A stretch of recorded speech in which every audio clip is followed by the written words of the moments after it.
Hello students, good evening. Welcome to ALC classes. हमने last class में पढ़ा था क्लास 10th के बारे में। हमने जो फर्स्ट चैप्टर है उसके क्वेश्चंस पढ़े थे, क्वेश्चंस किए थे हमने एचसीएफ एलसीएम इससे रिलेटेड। हम एएलसी क्लासेस में पढ़ रहे थे और मैं एज अ मैथमेटिक्स फैकल्टी आप सभी को ये बता देता हूँ पहले कि हमारे जो लेक्चर होते हैं वो बोर्ड एग्जाम्स के साथ साथ JMI AMU means Jamia Millia Islamia और अलीगढ़ मुस्लिम यूनिवर्सिटी एंट्रेंस प्रिपरेशन भी कराते हैं। इससे आपको किसी भी competitive exam like AMU JMI और बीएचयू जैसे कॉलेज में एडमिशन के लिए बहुत ज़्यादा हेल्पफुल हो सकते हैं। तो हम अपने पहले जो हमने कल पढ़ा था उसे थोड़ा रिवाइज करेंगे, उसके बाद हम अपने नेक्स्ट टॉपिक पे आएंगे। तो हमने जो कल देखा था एक दो टॉपिक्स थे कल नए, और बाकी अपना जो चैप्टर हमारा फर्स्ट था रियल नंबर्स। तो चैप्टर नंबर 1 रियल नंबर्स थोड़ा उसे ब्रीफली देखेंगे, उसके बाद हमारे आज क्वेश्चन सेशन है उसे सॉल्व करेंगे।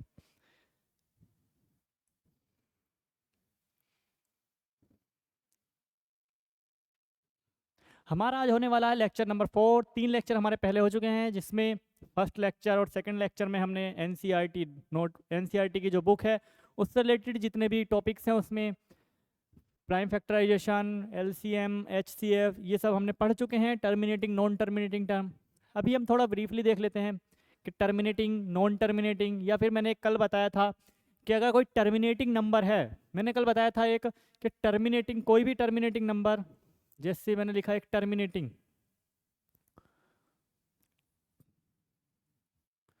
Terminating numbers like 1.725। अगर कोई ऐसा भी नंबर लिखा हुआ है जो टर्मिनेट हो, टर्मिनेटिंग का मतलब है जो कुछ टाइम के बाद स्टॉप हो जाए, डेसिमल के कुछ डिजिट्स के बाद वो स्टॉप हो जाए, यानी रिकरेंस ना हो, एक तो उसमें रिपीटेशन ना हो और नॉन टर्मिनेटिंग भी ना हो, कुछ टाइम के बाद अगर रुक जाए तो उस नंबर को हम कहते हैं टर्मिनेटिंग टर्म। और ऐसे नंबर्स जो टर्मिनेटिंग नंबर्स होते हैं, ऐसे नंबर में एक बात कॉमन होती है, उन्हें जब हम P अपॉन क्यू की फॉर्म में लिखते हैं तो इनका जो डिनोमिनेटर होता है, अगर मैं इस नंबर को एक rational number P over Q की फॉर्म में लिखूं और उसमें Q मीन्स इसका जो डिनोमिनेटर आएगा वो 2 to the power n into 5 to the power m की फॉर्म में होगा, वेयर n कोमा m यानी बोथ आर नेचुरल नंबर, क्या बोथ आर नेचुरल नंबर होंगे या होल नंबर होंगे, ये बात बताइए। तो बोथ आर नेचुरल नहीं कह सकते हम, यहाँ पे नेचुरल के साथ क्या आएगा, होल नंबर भी हो सकता है। क्यों? क्योंकि जरूरी नहीं है कि नीचे हमारा कोई नंबर ही बने। अगर मैंने लिखा 2 तो ये भी क्या है एक, अगर मैंने लिखा 2 तो ये भी क्या हो जाएगा, हमारे एक टर्मिनेटिंग नंबर है, और 2 टर्मिनेटिंग नंबर है, इसका डिनोमिनेटर क्या है 1, और मैं 1 को लिख सकता हूँ 2 to the power 0 into 5 to the power 0। मैं 2 को ये लिख सकता हूँ 2 to the power 0 5 to the power 0, ठीक है, ये मैं लिख सकता हूँ 1 को। तो इसी तरह मैं बता सकता हूँ, हम यहाँ देख सकते हैं कि जो पावर है वो नेचुरल नंबर ना होगा, क्या होंगी, होल नंबर, ठीक। तो यहाँ पे जो पावर होंगी वो क्या होंगी, होल नंबर होंगी। तो टर्मिनेटिंग टर्म में हम ये देख चुके हैं कि जो टर्मिनेटिंग टर्म होती है उसमें denominator 2 to the power n और 5 टू द पावर m की फॉर्म में होता है, जहाँ पे 2 की पावर m और 5 की पावर n, जो m और n हैं वो हमारे एक होल नंबर होते हैं, ठीक है। ये हमने टर्मिनेटिंग पढ़ लिया। इसके अलावा अगर मैं बताऊँ HCF LCM क्या होता है, तो HCF LCM थोड़ा देखते हैं क्या होता है। तो HCF को हमें पता है हाईएस्ट कॉमन फैक्टर, मतलब दो नंबर्स के बीच ऐसा हाईएस्ट नंबर, दो नंबर से रिलेटेड ऐसा हाईएस्ट नंबर जो वो दो नंबर उस नंबर को डिवाइड कर दें इजीली। जैसे मैंने कहा 2 और 3, तो इनसे बड़ा कोई ऐसा नंबर या इनके इक्वल कोई ऐसा नंबर जिसे ये दोनों डिवाइड कर दें, मतलब इनसे बड़ा हाईएस्ट कॉमन फैक्टर, मतलब इनसे बड़ा क्या होना चाहिए, कॉमन फैक्टर होना चाहिए इनका, लीस्ट कॉमन फैक्टर कह सकते हैं, मतलब सबसे छोटा। तो उसका क्या हो जाएगा, 6 हो जाएगा, ठीक है। HCF नहीं, HCF नहीं, ये LCM होगा हमारा। HCF होता है highest common factor. Highest common factor का मतलब है उन दोनों में ऐसा क्या कॉमन फैक्टर है जो हाईएस्ट है, तो इन दोनों के कॉमन फैक्टर में क्या हो जाएगा 1, और इसमें भी क्या हो जाएगा 1। तो HCF होता है कॉमन फैक्टर्स और LCM होता है लीस्ट कॉमन मल्टीपल। तो हम जब अभी देखा था हमने लास्ट क्लास में दो लास्ट पिछली नहीं, इससे पीछे मतलब सेकंड लेक्चर में हमने देखा था एलसीएम। एलसीएम का मतलब होता है अगर मेरे पास दो नंबर्स हैं, मैंने लिखा एक नंबर 6 और एक है 8, तो इसके फैक्टर करते हैं 2 इंटू 3 और 8 के फैक्टर करते हैं 2 इंटू 2 इंटू 2। यहाँ पे ये हो गया। अगर हमें चाहिए एलसीएम, तो एलसीएम फाइंड करने के लिए होता है कि जो ये हमारे पास कॉमन मल्टीपल है, जो कॉमन हमारा फैक्टर है, उसे लिखते हैं हम सिर्फ एक बार और बाकी एज इट इज जो ये बचा इन सबको लिख लेंगे। तो 3 इंटू 2 इंटू 2, तो आंसर कितना आएगा 2 इंटू 2 4, 4 इंटू 2 8, 8 3 जार 24। तो हमारा आंसर आ जाएगा 24 एलसीएम। और अगर एचसीएफ की बात करूं तो एचसीएफ होता है सिर्फ जो कॉमन होते हैं। एचसीएफ क्या होता है? जो नंबर कॉमन होते हैं। तो एचसीएफ यहाँ पे हो जाएगा हमारा, एचसीएफ हो जाएगा ओनली, सॉरी, एचसीएफ हो जाएगा कॉमन नंबर मीन्स 2। तो एचसीएफ क्या हो जाएगा? हमारा हाईएस्ट कॉमन फैक्टर, और एलसीएम हो जाएगा हमारा लीस्ट कॉमन मल्टीपल। कैसे फाइंड करते हैं मैंने आपको बता दिया, प्राइम फैक्टराइजेशन करके। इसके अलावा रेशनल नंबर, इरेशनल नंबर, ये सब हम जान चुके हैं। ऐसे नंबर जो रेशनल ना हो वो इरेशनल होते हैं। ठीक, तो अब हम बढ़ते हैं अपने क्वेश्चंस की तरफ। जो हमारे कुछ क्वेश्चन है, आज मैं आपके लिए क्वेश्चन लेकर आया हूँ, वो क्वेश्चन देखते हैं हम। जैसे हमारे पास क्वेश्चन नंबर 1 आता है। क्वेश्चन नंबर 1 है हमारा, a rational number in its decimal expansion is this. एक रेशनल नंबर है और वो डेसिमल फॉर्म है 327.7081, ये उसकी डेसिमल फॉर्म है नंबर की। What can you say about the prime factors of Q? Q means उसका डिनोमिनेटर गिवन है Q when this number is expressed in the form of P upon Q।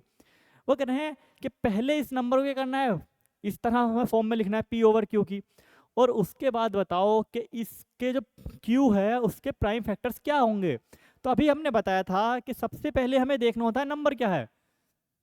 तो अगर मैं देखूं तो ये नंबर टर्मिनेटिंग है या नॉन टर्मिनेटिंग है। ये इजीली दिख रहा है कि 7081 के बाद नंबर टर्मिनेट हो गया, मतलब नंबर स्टॉप हो गया चलना। तो अगर ये नंबर स्टॉप हो जाता है इसका मतलब है नंबर हो गया टर्मिनेटिंग। और टर्मिनेटिंग नंबर में अगर मैं बताऊं, मैंने अभी बताया आपको, टर्मिनेटिंग नंबर का मतलब क्या होता है, क्यू के फैक्टर कैसे होंगे, 2 टू द पावर n और 5 टू द पावर m की फॉर्म में होंगे। तो इस क्वेश्चन को मैं ये कह सकता हूं कि इस क्वेश्चन में इसके जो फैक्टर्स होंगे इसके डिनोमिनेटर के, देखो सबसे पहले हम इसे फॉर्म में लिखते हैं 327.7081। ठीक, अब मैं इसे लिखूंगा P ओवर Q की फॉर्म है। तो P ओवर Q की फॉर्म के लिए क्या करते हैं हम, डेसिमल हटा के 1 तो यहाँ आ जाएगा, डेसिमल तो हमारा हट गया। अब क्या हो जाएगा, 4 डिजिट है तो 4 0। अगर मैं इस नंबर को देखूं तो ये नंबर क्या बना मेरा, तो ये नंबर हमारा बना, ये नंबर बना 3277081 डिवाइडेड बाई 10,000, यहाँ पे एक 0 हो रहा है, डिवाइडेड बाई 10,000। अब देखो मैं बता सकता हूँ कि इसका जो डिनोमिनेटर क्या है 10,000, और 10,000 के फैक्टर अगर मैं करूंगा, 10,000 के फैक्टर किस तरह होंगे, 10 इंटू 1000, 10 इंटू 10 इंटू 10 इंटू 10, ये होते हैं। लेकिन ये प्राइम फैक्टर नहीं है। तो 10 का प्राइम फैक्टर क्या होता है, 10 के प्राइम फैक्टर होते हैं 2 इंटू 5। इसी फॉर्म को मैं ये लिख सकता हूं 10 to the power 4, factor easy करने के लिए 10 टू दी पावर 4 है, 10 का फैक्टर क्या है 2 इंटू 5, तो इसकी पावर हो जाएगी 4। तो मैं यहां से देखो इजीली देख सकता हूं 2 to the power 4 into 5 to the power 4। और अभी मैंने बताया था कि कोई भी नंबर, कोई भी ऐसा डेसिमल नंबर हो जो टर्मिनेटिंग हो, तब उसके बाद उसकी अगर फॉर्म हम P ओवर Q की फॉर्म में लिखते हैं, तब उसका डिनोमिनेटर जो होता है वो किस फॉर्म में होता है, 2 to the power n into 5 to the power m। तो यहाँ पे हमारे पास देखो इसी की चीज की फॉर्म आ गई, 2 की पावर 4 और 5 की पावर 4। तो ये हमारा हम कह सकते हैं कि इसके जो हमारे आंसर होगा वो किस तरह का होगा, वो होगा 2 to the power n into 5 to the power m। क्यों होगा, क्योंकि एक टर्मिनेटिंग टर्म है। टर्मिनेटिंग टर्म के फैक्टर हमेशा किस फॉर्म में होते हैं, इस फॉर्म में होते हैं। और अगर मैं कहूँ एग्जैक्ट फैक्टर क्या होंगे, तो वो हो जाएंगे 2 की पावर 4 इंटू 5 की पावर 4, ये हमारे एग्जैक्ट फैक्टर हो जाएंगे। ठीक है, इसमें कोई डाउट देखो बिल्कुल सिंपल क्वेश्चन है, इसमें कुछ डाउट आना नहीं चाहिए। आई होप तुम्हें कोई डाउट नहीं आ रहा होगा। फिर भी अगर आपको कोई डाउट है, आप हमें इजीली कांटेक्ट कर सकते हैं। कमेंट सेक्शन में आप हमें कमेंट करके बता सकते हैं, कोई भी डाउट हो, कैसा भी डाउट हो, हम आपके लिए हैं सॉल्व करने के लिए। ठीक है, तो इस क्वेश्चन में अगर आपको कोई डाउट लग रहा है तो आप पूछ सकते हैं। आप स्क्रीनशॉट ले लीजिए, हम नेक्स्ट क्वेश्चन की तरफ बढ़ते हैं। ठीक, अब हम आते हैं क्वेश्चन नंबर सेकंड। हमारा क्वेश्चन नंबर सेकंड क्या कहते हैं, जो क्वेश्चन नंबर सेकंड में है, if the prime factorization of a number. देखो ये क्वेश्चन कह रहे हैं एक नंबर है, उसके प्राइम फैक्टराइजेशन कैसे हैं, इस फॉर्म में है। अब वो पूछ रहे हैं then the total number of factor is. देखो इससे पहले मैं आपको एक चीज़ बता देता हूँ जो इसमें यूज़ होने वाली है, वो ये है कि अगर कोई भी प्राइम फैक्टर्स की, जैसे मैंने कहा कि किसी भी नंबर का prime factor 2 to the power 2 into 3 square into 5 to the power 3, ये प्राइम फैक्टराइजेशन फॉर्म है किसी भी नंबर के एक्स वाई जेड। किसी भी नंबर की प्राइम फैक्टराइजेशन फॉर्म अगर ये है और मैं कहूँ कि हमें फाइंड करना है इसके कितने फैक्टर्स हो सकते हैं, जैसे हमारा पिछला क्वेश्चन था ना, इसमें पूछ रहे थे then the total numbers of factors. तो नंबर्स ऑफ फैक्टर कितने, टोटल नंबर हमारे हैं कितने फैक्टर्स होंगे। तो जब हमारे पास इस तरह का क्वेश्चन होता है कि कितने फैक्टर्स होंगे और प्राइम फैक्टर्स गिवन हो, तब हम क्या करते हैं कि इस तरह क्वेश्चन लिखने के बाद हम देखते हैं कि उनकी पावर्स क्या क्या है, 2, 2 और 3। ये कॉन्सेप्ट है, सिंपल कॉन्सेप्ट। जब भी पूछे कि हमारे पास कोई नंबर है और उसके कितने फैक्टर्स होंगे, कितने factor, number of the factors, जब भी पूछे तो हमें क्या करना है, पहले उन्हें लिख लेना है प्राइम फैक्टर्स की फॉर्म में, प्राइम फैक्टर्स की पावर्स की फॉर्म में। जब पावर की फॉर्म में लिख लें तो उसके बाद हम क्या करते हैं, फर्स्ट नंबर की पावर क्या है 2, तो इसे लिख लेंगे 2 + 1। ठीक, फिर सेकंड नंबर की पावर क्या है, मल्टीप्लाई, और सेकंड की पावर भी 2 है तो 2 + 1 मल्टीप्लाई बाय, इधर पावर 3 है तो 3 + 1। ये सिंपल सा कंसेप्ट होता है। जो भी नंबर है उसे प्राइम फैक्टराइजेशन की फॉर्म में लिख के उसके बाद जितनी पावर्स हैं उसमें 1 ऐड करके और मल्टीप्लाई कर देना है। अब मैं देखूंगा तो 2 + 1 3 इंटू 2 + 1 3 इंटू 3 + 1 4। अब इसकी सिंपल मल्टीप्लाई करूंगा तो 4 3 जार 12 और 12 3 जार 12 3 जार 36। तो मैं देख सकता हूँ यहाँ पे कितने फैक्टर होंगे हमारे टोटल, यहाँ पे total number of the factor होंगे 36। इसी तरह हमारा क्वेश्चन आता है ये वाला कि एक नंबर है प्राइम फैक्टराइजेशन की फॉर्म में है, ये देखो प्राइम फैक्टराइजेशन की फॉर्म में गिवन नहीं है। ठीक, तो हम क्या करेंगे, इसे प्राइम फैक्टर्स की फॉर्म में लिख लेंगे पहले। तो 24 के फैक्टर्स क्या होते हैं, तो 24 के फैक्टर होते हैं 2 इंटू 2 इंटू 2 इंटू 3। ठीक है, तो इसे मैं और भी लिख सकता हूँ, इसे अगर मैं चाहूँ तो मैं इसे लिख सकता हूँ 2 टू द पावर 3 इंटू 3, ये हो जाएगी। अब ऐसे ही मैं करता हूँ 32, तो 32 के फैक्टर्स क्या होते हैं 2 इंटू 2 इंटू 2 इंटू 2 इंटू 2, या इसे सिंपल फॉर्म में मैं लिख सकता हूँ 2 की पावर 5। फिर आता है 53, 53 इज अ प्राइम नंबर, तो इसके फैक्टर क्या होगा, ओनली 53 टू द पावर 1। अब मैं इन सबको मल्टीप्लाई में लिख सकता हूं, तो ये आ जाएगा हमारे पास 2 to the power 3 into 3 into 2 to the power 5 into 53 to the power 1। अब क्या करेंगे, पहले जो सेम बेस है सेम बेस की पावर ऐड कर लेंगे, तो यहाँ पे हो जाएगा हमारे पास 2 की पावर 8, 3 और 5 हो जाएंगे प्लस, तो हो जाएगा 8 into 3 to the power 1 into 53 to the power 1। फिर मैंने बताया था अगर इस फॉर्म में हमारे पास कोई क्वेश्चन है तो उसे हम कैसे करते हैं, पहले की पावर कितनी है 8, तो इसके क्या लिख लेंगे हम 8 + 1, फिर क्या लिखा हुआ है पावर 1, तो हो जाएगा 1 प्लस, यहाँ हो जाएगा 1 + 1, फिर मल्टीप्लाई, फिर पावर 1 है तो 1 + 1। तो इसका आंसर अगर मैं देखूँ कितना आएगा 10, 8 + 1 9 इंटू 1 and 1 2 और इंटू 1 and 1 2, तो 9 2 जार 18 और 18 2 जार 36, तो इसका आंसर हो जाएगा हमारा 36। देखते हैं, यहाँ पे ऑप्शन में नहीं मिल रहा, कोई बात नहीं।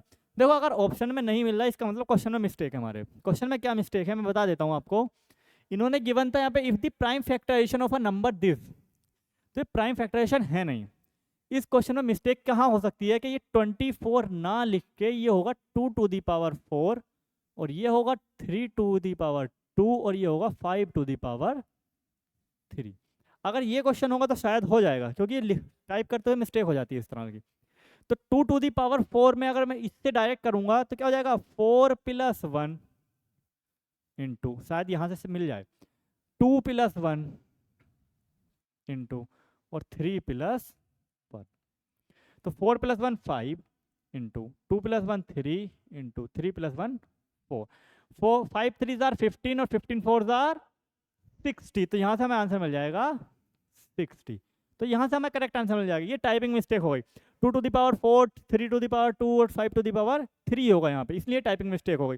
अगर इस तरह है तो उसके फैक्टर मिलेंगे 36, और अगर इस तरह है रेड वाले की तरह तो फैक्टर मिलेंगे 60। तो इसका करेक्ट आंसर हो जाएगा 60।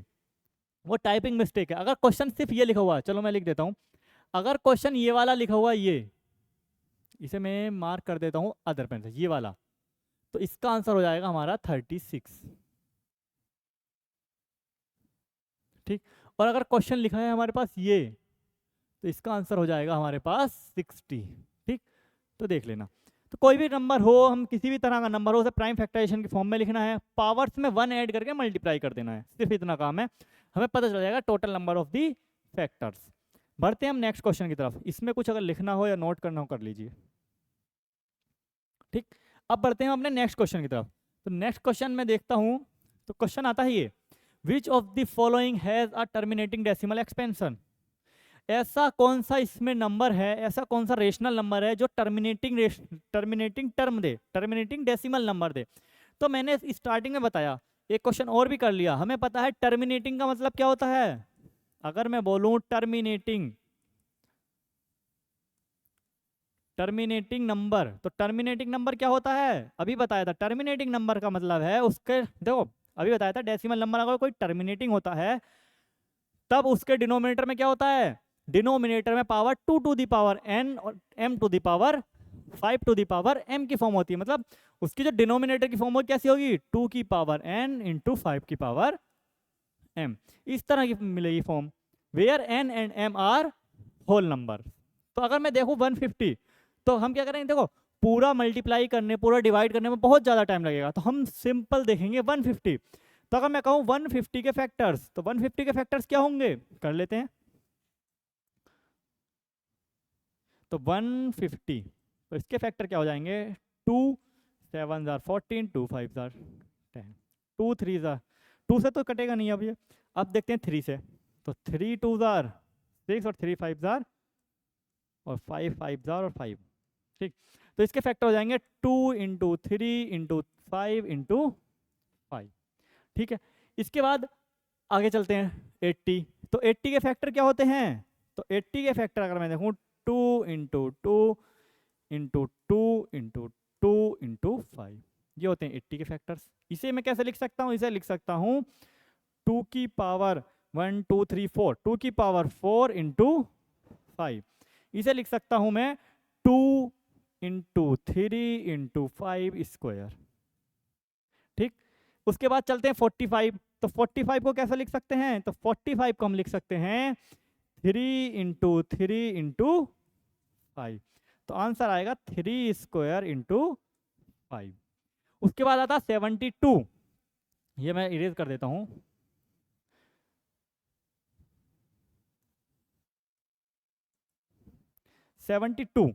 बात करता हूँ 72 की, तो 72 में हो जाएगा हमारे पास, देखो 72 के फैक्टर क्या होते हैं, 2 इंटू 2 इंटू 2 इंटू 3 इंटू 3।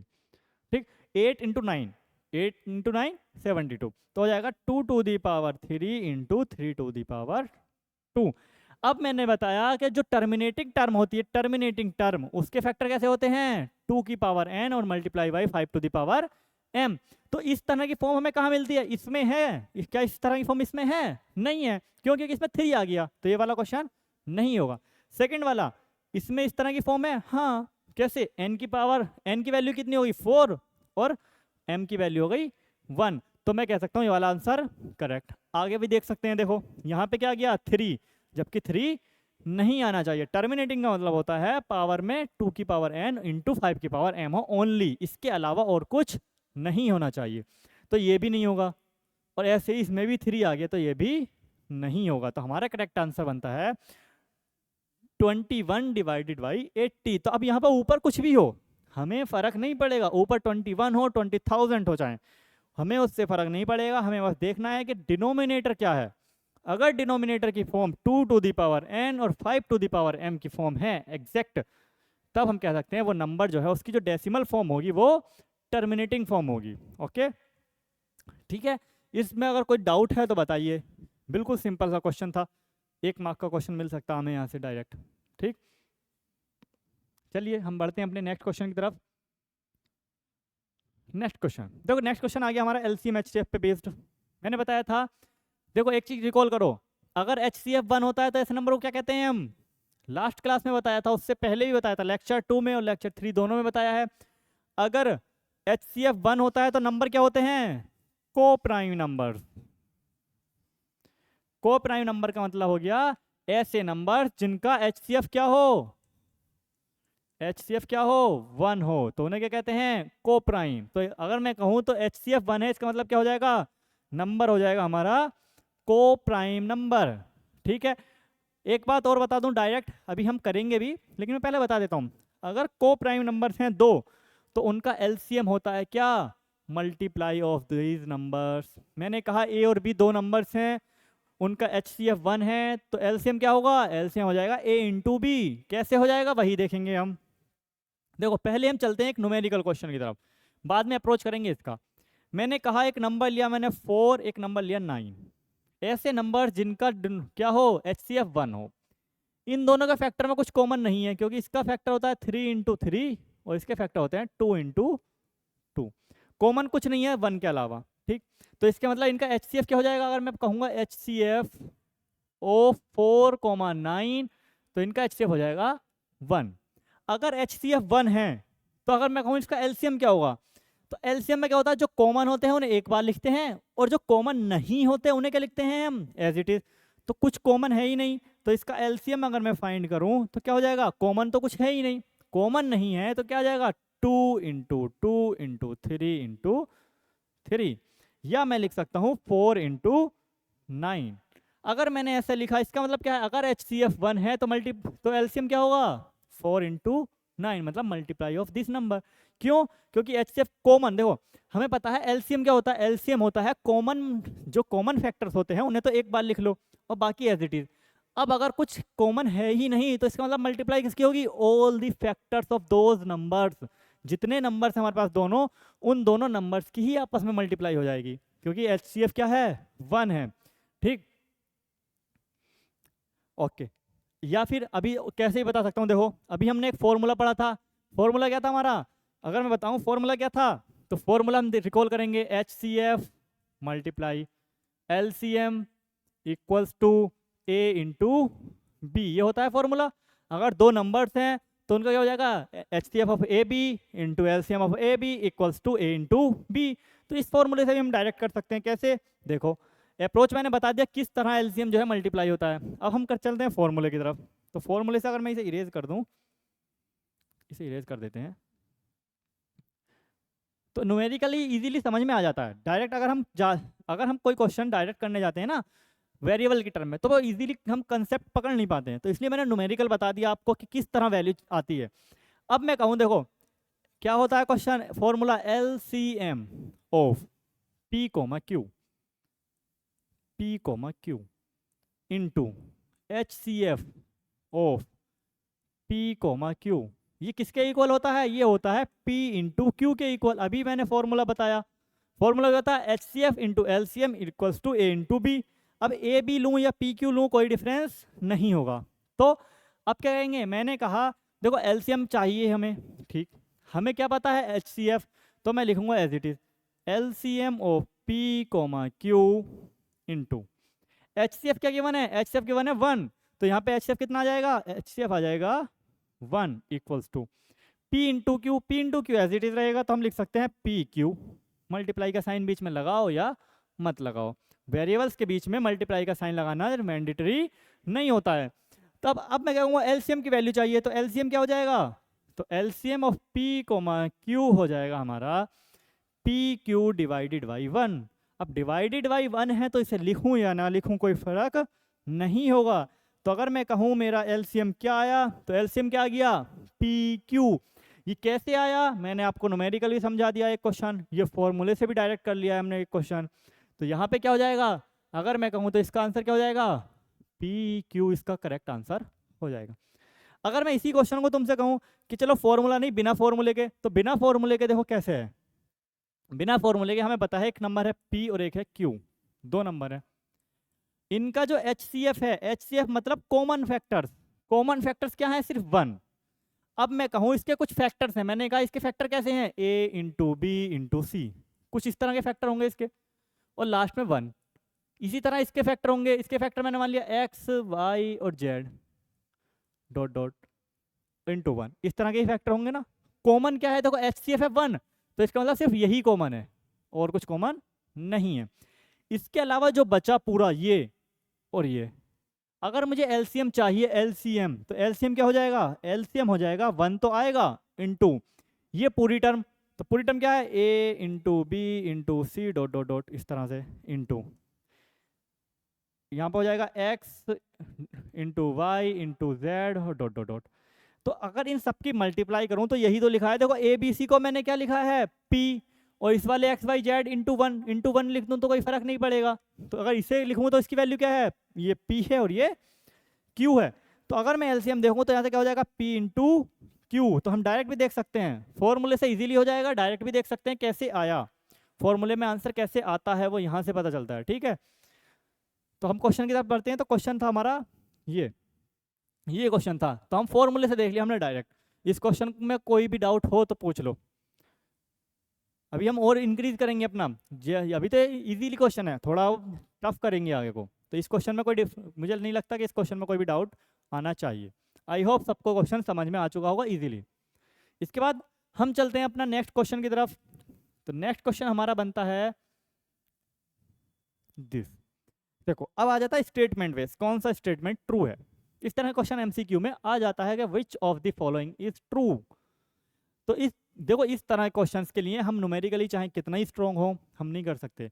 जो मैंने बताई हैं बातें लेक्चर नंबर 1 और लेक्चर नंबर 2, अगर तुमने वो दोनों लेक्चर अच्छे से पढ़े होंगे तो ये क्वेश्चन बिल्कुल इजीली कर सकते हैं। कैसे, देखो which of the statement is true. Question है every irrational number is real number, every real number is irrational और every rational number is irrational. देखो मैं आपको एक चीज समझा देता हूँ पहले। क्या, अगर मैं कहूँ देखो रियल नंबर, तो रियल नंबर क्या होते हैं, मैं आपको बताता हूँ इजीली। देखो रियल नंबर कैसे बनते हैं, हमने माना ये हमारा पूरा सेट किस चीज का है, रियल नंबर्स का। ये क्या पूरा रियल नंबर्स का है। अब रियल नंबर्स के बाद मैं कहता हूँ कि भाई हमारे रियल नंबर के बाद जो सबसे पहला पार्टीशन होता है वो होता है रेशनल और इरेशनल के बीच। ऐसे मान लो दो भाई हैं, रेशनल और एक इरेशनल, दोनों में हो गई लड़ाई। अब अगर लड़ाई होती है तो जो एक घर था वो क्या हो जाएगा, टूट के दो घर में बराबर बट जाएगा। ठीक है, दो घर में बराबर बटेगा तो इस वाले ना, इससे हम कह सकते हैं रेशनल और इसे कह सकते हैं इरेशनल। इतनी बात समझ में आई। अब क्या है, अब देखो इरेशनल रेशनल इसके बाद भी तो बहुत सारी चीजें आती है ना, रेशनल इरेशनल तक बात नहीं है। अब देखो इरेशनल जो है ना वो एक ऐसा बंदा है कि वो कुछ नहीं कहता कि मेरे पास कोई मत आओ, मैं अकेला ही हूँ बस, ना मुझे कहीं जाना ना मेरे पास कोई आओ। तो इरेशनल के अंदर कोई नहीं आता, इरेशनल के अंदर सिर्फ इरेशनल नंबर आते हैं, बाकी कोई ऐसा नंबर नहीं है जो इरेशनल के अंदर आए। उसकी लड़ाई है सबसे। बात आती है रेशनल, तो रेशनल भाई ये थोड़ा अच्छा है। क्यों भाई, ये कहता है चलो कोई नहीं, हम अपना एक छोटा सा घर बनाएंगे और उनका नाम रखेंगे हम इंटीजर्स। उनका नाम क्या रखेंगे हम, इंटीजर्स। तो इसके अंदर आते हैं इंटीजर्स, वो इससे छोटे होते हैं, मतलब इससे कम होते हैं। देखो छोटे का मतलब ये नहीं है कि इससे वैल्यू लेस हो जाएगी, नहीं, छोटे का मतलब है इसके अंदर कम होते हैं। कैसे, देखो रेशनल नंबर में ज्यादा होते हैं और इसमें जो कलेक्शन है इसके जितने, मतलब जितने भी ये वाले, ये क्या है हमारे पास, अगर मैं इसकी बात करूं तो ये होते हैं हमारे इंटीजर। ठीक, इंटीजर्स में जो है जितने भी इंटीजर होते हैं वो रेशनल नंबर के अंदर आते हैं। लेकिन कुछ चीजें बाहर बच गई ना, देखो ये मैंने कहा ये नंबर रखे हैं, तो कुछ ऐसे रेशनल नंबर है जो इंटीजर के अंदर नहीं आ रहे। लेकिन कोई भी ऐसा इंटीजर तो नहीं दिख रहा ना मुझे जो रेशनल के अंदर ना हो, कोई भी ऐसा इंटीजर तो नहीं है ना जो इस बॉक्स की, जो रेशनल वाला बॉक्स है इसके बाहर हो। ऐसा तो कोई है ही नहीं। तो इसीलिए मैं कह सकता हूँ कि रेशनल जो है वो इंटीजर के अंदर आए जरूरी नहीं है, लेकिन इंटीजर कैसा भी हो वो रेशनल तो होगा ही। ठीक, जैसे अगर हम कहें इंडिया, तो इंडिया के अंदर 28 स्टेट्स हैं। अब मैं कहूँ कि यूपी या दिल्ली के जितने भी लोग हैं, दिल्ली के जितने भी पर्सन्स हैं वो इंडियंस हैं, तो बात करेक्ट है। तो ये हमारा इंडिया हो गया और ये दिल्ली हो गया। तो अगर मैं कहूँ दिल्ली जो है वो क्या है, इंडिया के अंदर है, तो दिल्ली के लोग सब इंडियन हुए। लेकिन क्या सब इंडियंस दिल्ली के होंगे? नहीं, वो तो अलग स्टेट के भी हो सकते हैं ना, जैसे बाहर जो स्टेट बचे दिल्ली के अलावा। तो इसी तरह का ये है।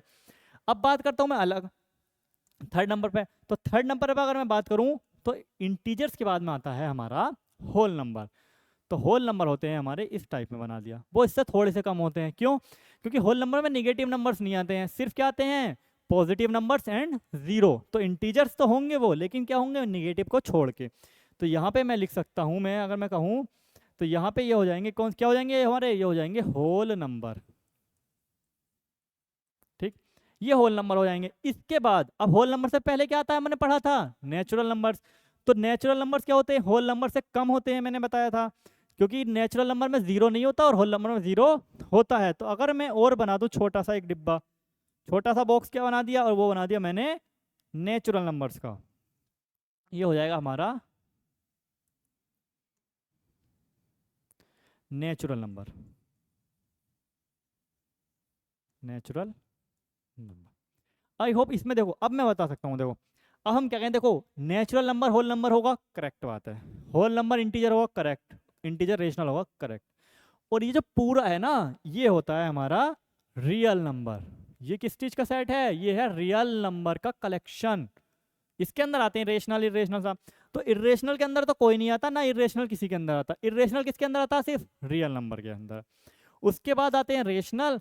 तो रेशनल के अंदर, अब देखो मैं कहूँ रेशनल रियल है, यस, क्योंकि पूरे डिब्बे के अंदर है।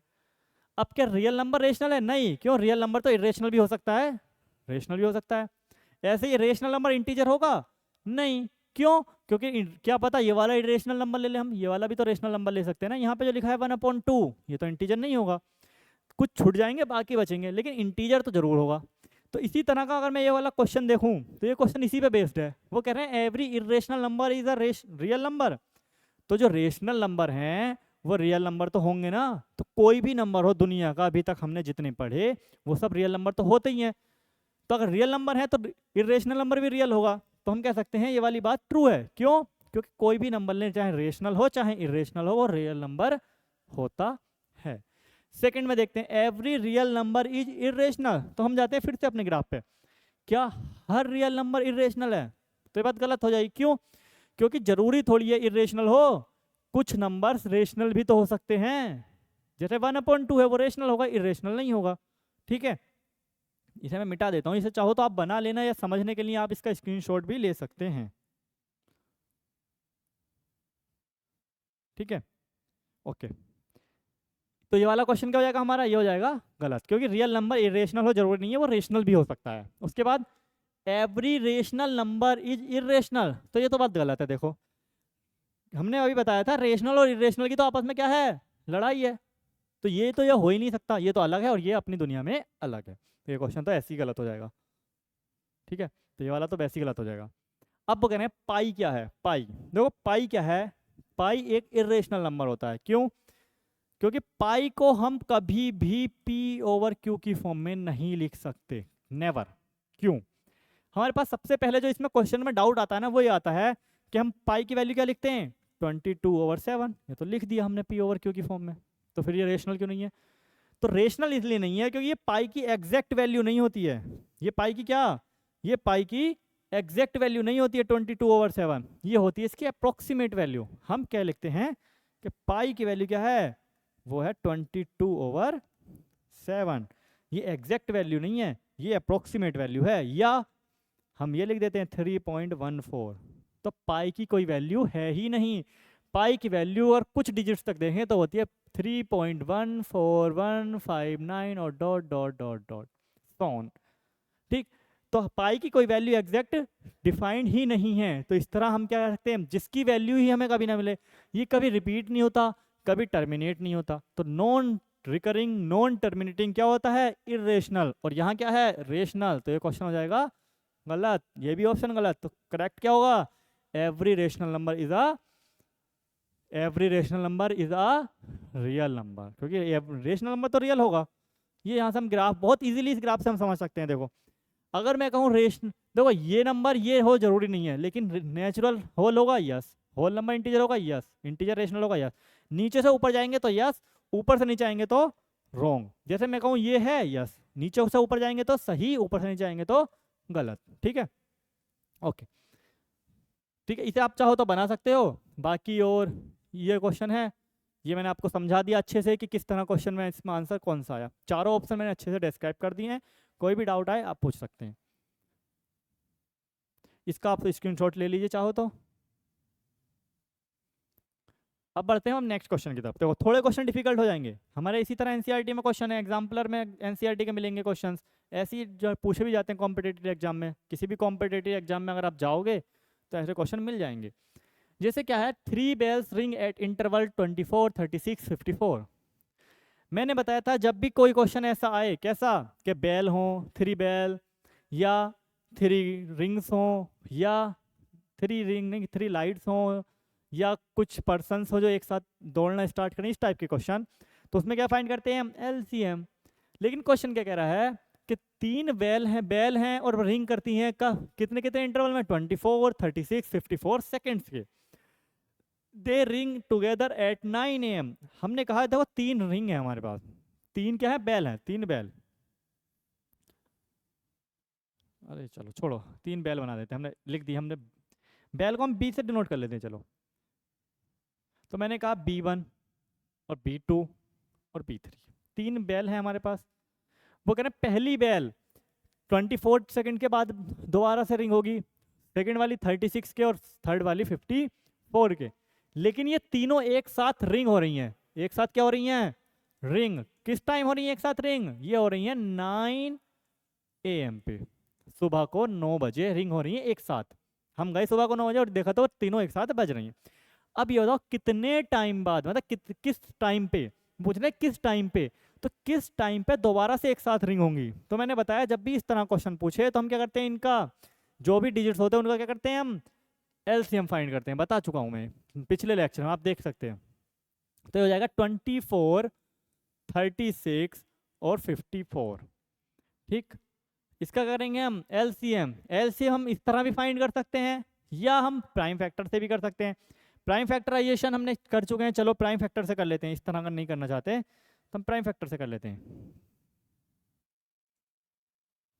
ठीक है, चलो प्राइम फैक्टर से देखते हैं। सबसे पहले 24, तो 24 के प्राइम फैक्टर्स क्या होते हैं? 2 इंटू 2 इंटू 2 इंटू 3। उसके बाद 36, 36 के prime factor 2 into 2 into 3 into 3।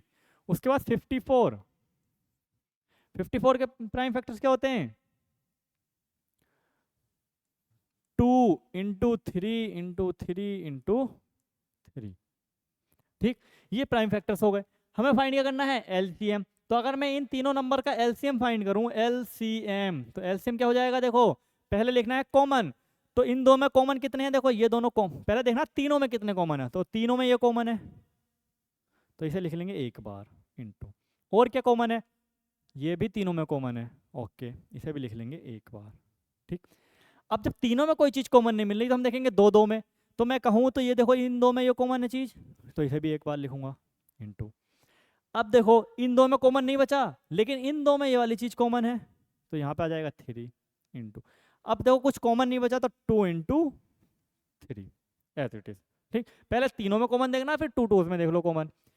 अब क्या हो जाएगा इसके मल्टीप्लाई, तो 2 इसे लिख सकते हैं हम 2 की पावर 1 2 3, 2 की पावर 3 इंटू 3 की पावर 3।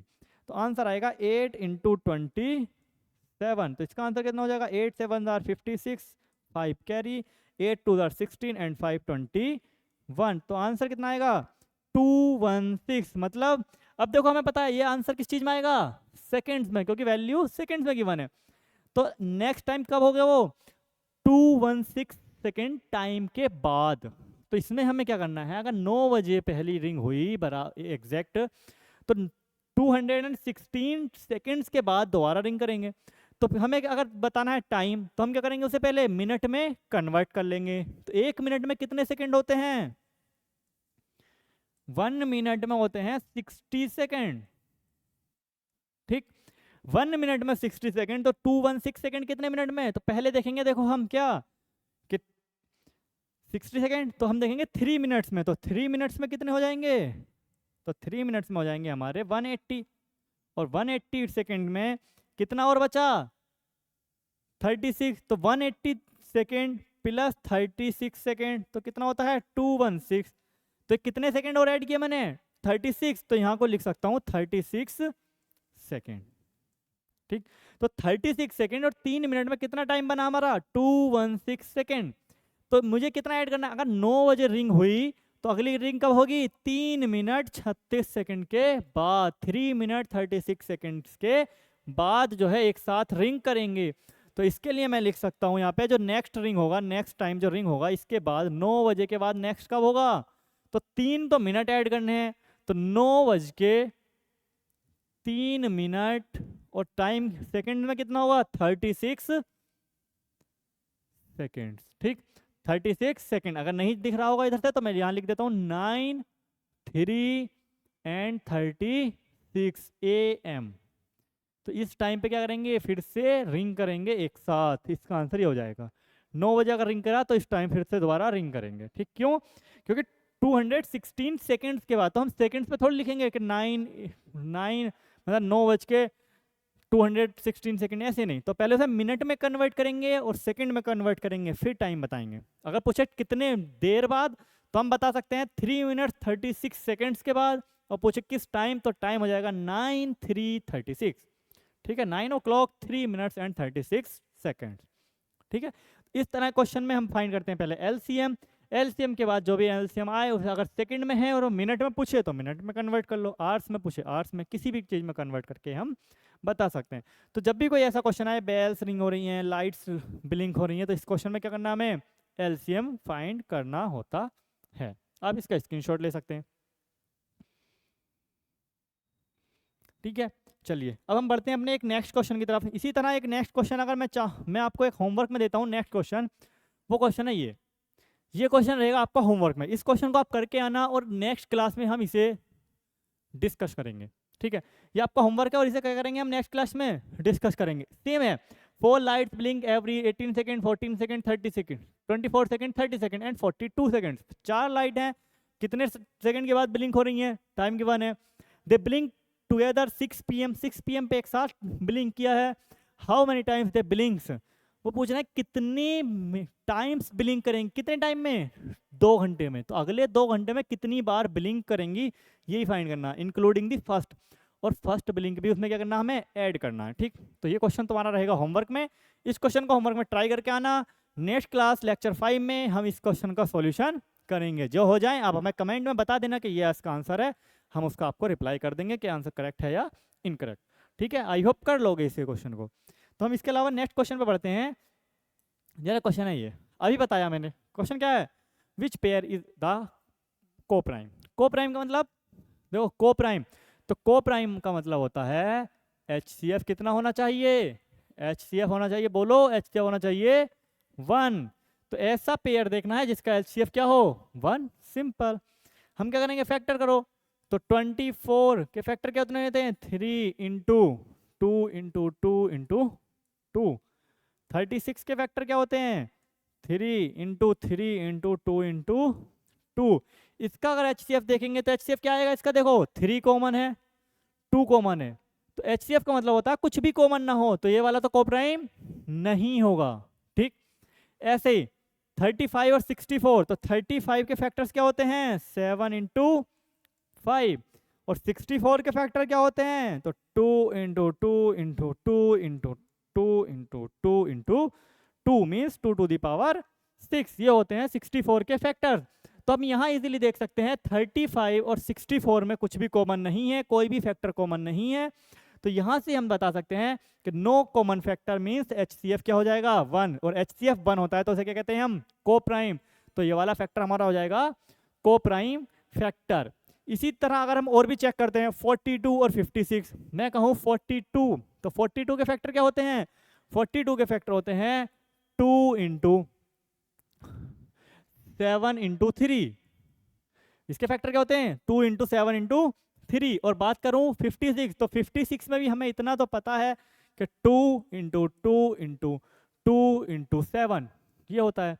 अगर इसका HCF देखूंगा तो इसमें क्या आ जाएगा 2 कॉमन आ जाएगा, 7 भी कॉमन आ जाएगा। तो 2 और 7 अगर कॉमन आ जाएगा तो इसका मतलब क्या हो जाएगा, इसका HCF 1 नहीं होगा। इसका HCF 1 नहीं होगा तो इसका मतलब को प्राइम नहीं होंगे, तो ये भी को प्राइम नहीं होगा।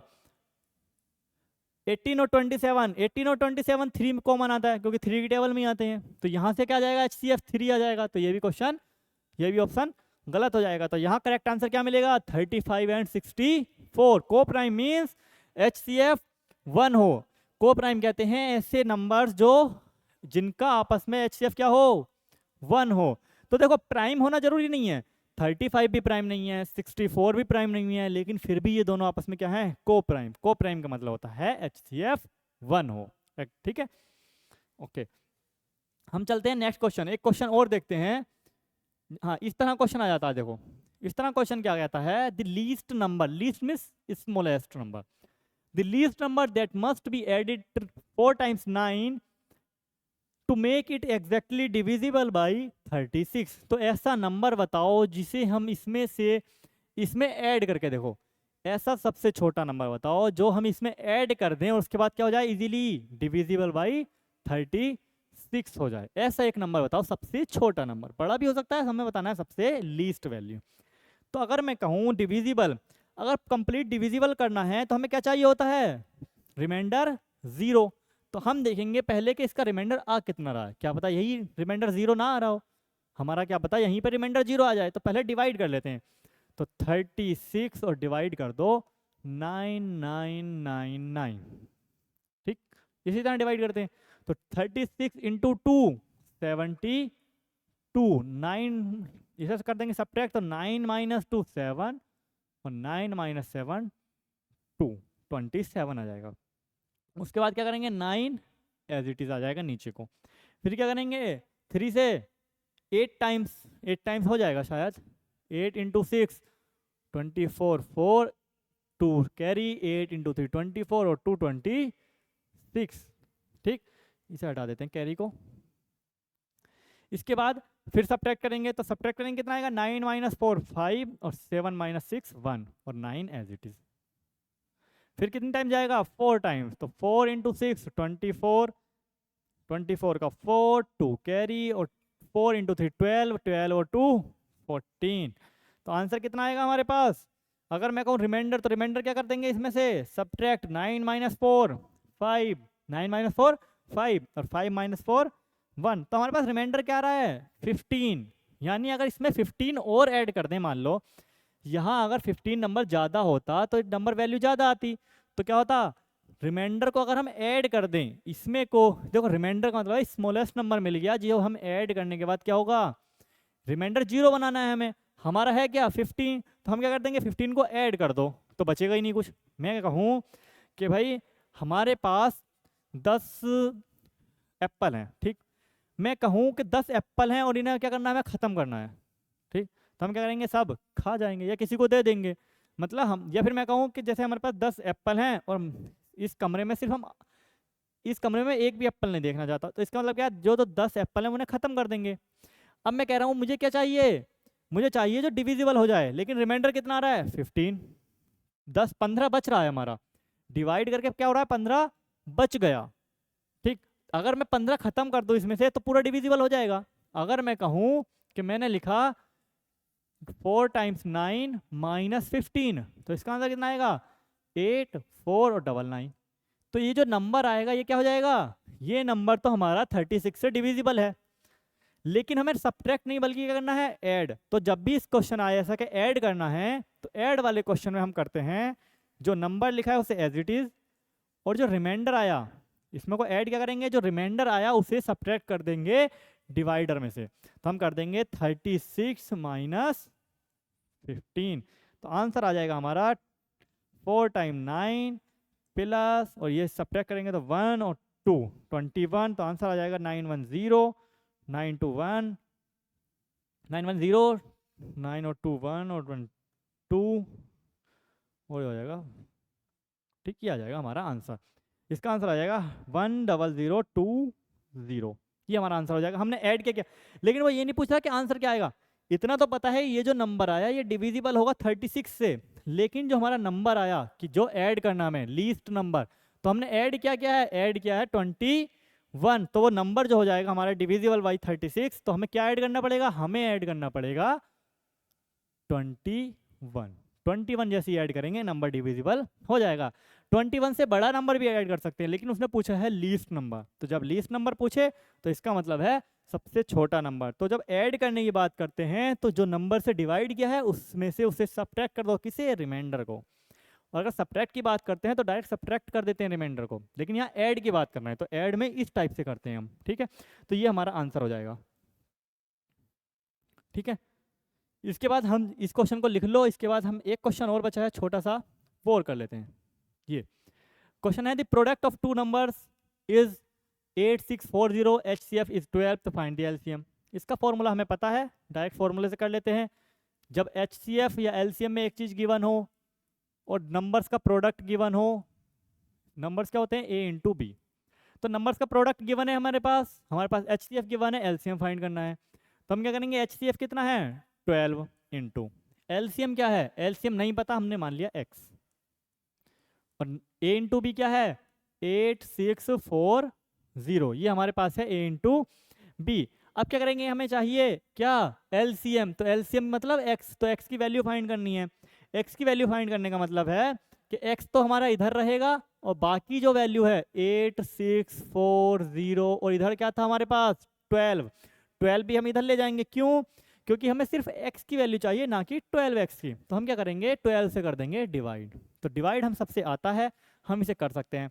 तो 12 इसे हम डिवाइड करते हैं, तो 12 1 12 और 12 6 84, 12 7 84, 2 कैरी, तो 12 ये हो जाएगा 2 और ये हो जाएगा 0।